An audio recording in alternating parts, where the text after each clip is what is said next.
விஜயண்ணா, உங்கள் வேலூர் பரப்புரை பார்த்து அதில் எதுவும் இல்லைன்ற ஆதங்கத்தில் ஒரு வீடியோ ஒன்று போட்டேன். உங்களுடைய ரசிகர்கள், ஆமாம், அவங்க ரசிகர்கள் மட்டும்தான். ஏன்னா இன்னும் அரசியல் வயப்படலையே.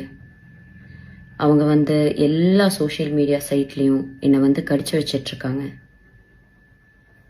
இந்த மைனர் பசங்கக்கிட்ட இருக்கிறது முக்கால்வாசி என்னமோ ஃபேக் ப்ரொஃபைல் மட்டும்தான். அதை வச்சு தான் என்னை மிரட்டிட்டும் இருக்காங்க. அதுக்காக பயந்து நான் அந்த வீடியோவை டிலீட் பண்ணவும் மாட்டேன், என் கருத்துக்கள்ல இருந்து பின்வாங்கவும் மாட்டேன்.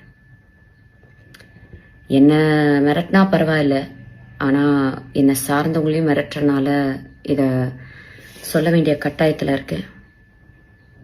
விஜயண்ணா, உங்களுக்கு என்ன பழி வாங்கணும்னா நான் என் வீட்டில் இருப்பேன், இல்லைன்னா என் ஆஃபீஸில் இருப்பேன். என்ன வேணாலும் பண்ணுங்க, ஆனால் அவங்கள விட்டுருங்க. ஓ, நீங்கள் பனையூரை விட்டு வெளியே வர மாட்டீங்கல்ல? நான் இன்னும் உயிரோடு தான் இருக்கேன். நான் வேணா பனையூர் வரேன். என்னை திட்டின மாதிரி தான், மக்களை திட்டின மாதிரிலாம் யாரையும் உள்ளே இழுத்து போட மாட்டேன். ஒரு பெண்ணுக்கு சோஷியல் மீடியாவில் முக்கியமாக எவ்வளோ மரியாதையும் எவ்வளோ மதிப்பும் எவ்வளோ பாதுகாப்பும் உங்கள் ரசிகர்கள் மத்தியில் இருக்குன்றத அந்த வீடியோ கீழே இருக்க கமெண்ட் செக்ஷனை டைம் இருந்தால் படிச்சு பாருங்க. எப்பா டே, எங்களை பார்த்து அவ்வளோ முட்டாளுங்களா தெரியுமா? இல்லை புரியாம தான் கேட்குற. ஒவ்வொரு வாட்டியும் தளபதி ஸ்பீச் கொடுத்தாலும் என்ன அவ்வளோ ஒரு இன்செக்யூரிட்டி? ஐயோ, தளபதி இப்படி பேசுறாங்க, அவங்க ஃபேன்ஸ் அப்படி பண்ணிடுவாங்க, உயிர்கள் போயிடும் அப்படின்னு. நடக்காத ஒன்று நீங்களே ஒரு சீனு கிரியேட் பண்ணி மக்களை ட்ரிகர் பண்ணி விட்டு ஒரு ஏஜெண்டா வச்சு இப்படி பொங்குறீங்களே, இது நியாயமா? இது தேவையா? ரிலாக்ஸ் பண்ணுங்கப்பா. ஜூலி, உங்க மேல இருக்கிற அக்கறையில தான் ஒரு விஷயம் சொல்றேன். இன்ஃபேக்ட் நான் சொல்லவும் மாட்டேன், நீங்களே படிங்க. உங்களுக்காக தான் இந்த டிஷர்ட் போட்டேன், அவ்வளவுதான் விஷயமே. Be your self. யாரோ எப்போ பிக் பாஸ்ல போய் ட்ரெண்ட் செட் பண்ணாங்க, நம்மளும் அதே டெம்ப்ளேட் ஃபாலோ பண்ணிடலாம் அப்படின்னு அவங்க பண்ணதெல்லாம் நீங்க பிளைண்டா ஃபாலோ பண்ணீங்கன்னா இதோ இப்படிதான் நடக்கும். பேசுங்க, ஆனா நீங்க உங்க சொந்த புத்தி யூஸ் பண்ணி பேசுங்க. நம்ம பேசுறதுக்கு நியாயமா இருக்கா, உண்மையா இருக்கான்னு யோசிச்சு பேசுங்க. அப்படி என்னதான் சொல்லிட்டாங்க தளபதி? குட்டி கதை சொல்றாங்க.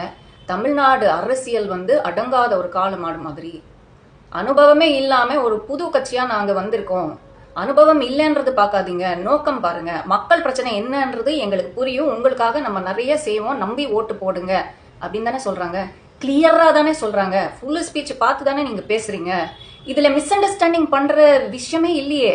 சரிப்பா, அப்படியே ரொம்ப சின்ன பசங்க, சரி நம்ம கெத்து காமிக்கலாம், பாலமாடு கிட்ட போய் நம்ம சீனை போடலாம் அப்படின்னு ஏதாவது சம்பவம் பண்ணிட போறாங்க அப்படின்ற ஒரு அக்கறையில நீங்க பேசிருக்கீங்க அப்படின்னு பார்த்தா சமூக அக்கறையில பேசின மாதிரி தெரியல.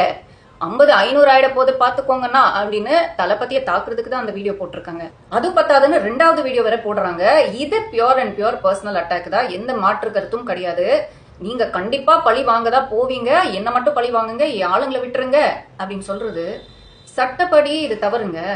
பர்சனல் அட்டாக் பண்றது என்னைக்குமே நான் என்டர்டெயின் பண்ண மாட்டேன். அது உங்களை ட்ரால் பண்ணாலும் சரி, நீங்க அடுத்தவங்களை ட்ரால் பண்ணாலும் சரி, அது தப்பு தான்.